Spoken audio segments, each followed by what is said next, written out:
Well, so this one I've definitely been slacking. Just not having as much as before, but I do want to cover. Once in a while, I'll have a beer and I won't record. So if you kind of see me jump around saying crazy stuff, don't worry about it. I just see the ones. If you're in Austin, if you're near Austin, if you're not too far away, and you're seeing these things, there are just a couple breweries that just speak to me. It's an Eagle Fire, I think it is IPA by Austin Beer Works. Phenomenal. And they also have a black lager. I'm confident I did a video on that. Please check them out. Right now, Invisible Hand is the haze craze that's going on. There's lots of hazies, and I will say it again, I said before. And I'm surprised it didn't dawn on me. Forgot his name, from Rat Cellar. He's this Clyde. He's gonna get mad.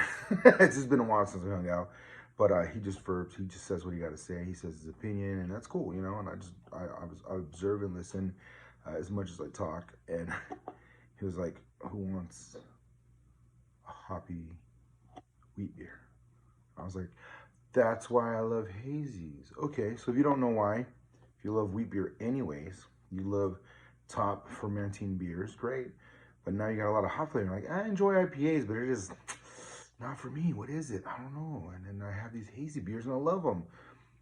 That's what it is. It's a hazy, beautiful wheat beer that is not just creamy, banana sweet. It is sweet, floral, citrusy, beautiful hoppiness, pine tar, all these things that are already like great in IPAs, but just the profile does, the malty profile doesn't speak with you. So I'm gonna go over this real quick, and I apologize if it's already gone, but if you see it again, please understand what, why, where, how we're getting in there. Give them a little. The wheat grains do leave microparticles that just tend to stick around for a while. So that is where you're getting that beautiful head. You see how it's a beautiful wheat beer. Nothing wrong with it. And you can malt back with barley, cereal grains, oat. You can do a lot of things, you know. And it doesn't matter how crispy it comes out, how clean or golden. Just wheat itself, as much as like it's bad and you can have gluten allergies, there's something behind it in the beginning before they really started trying to push more out of it. But it was already a nice grain. There was no need to fuck with it.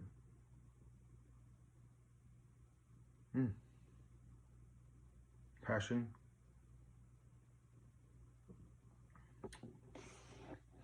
Yeah, very clean passion. Touch of guava. The beautiful banana that always comes from the wheat grain. It's subtle, but if you did just a wheat beer with this beautiful top fermenting yeast, which is already perfect in the first place, it has that subtle fruit sweetness. Pears and bananas have potassium, and I don't know if that's the contributing flavor, but it leaves that very cream, not quite viscous, but something extra, a little body, just something. And it's more granularly with pear, so banana is more favorable because it's more just like cream, like oatmeal, like heavy cream, just silky but dense. And the flavor of that really contributes to this. So I just hope you understand, get that. You're trying to figure it out, you're trying to separate them, and that's just something that contributes. So we only got this beautiful hop profile. Those main malty flavors and textures and consistency, they really affect it. And so if you get away from that and you go into just barley, you'll get more of IPAs. The haze doesn't have to be super cloudy. It already has that.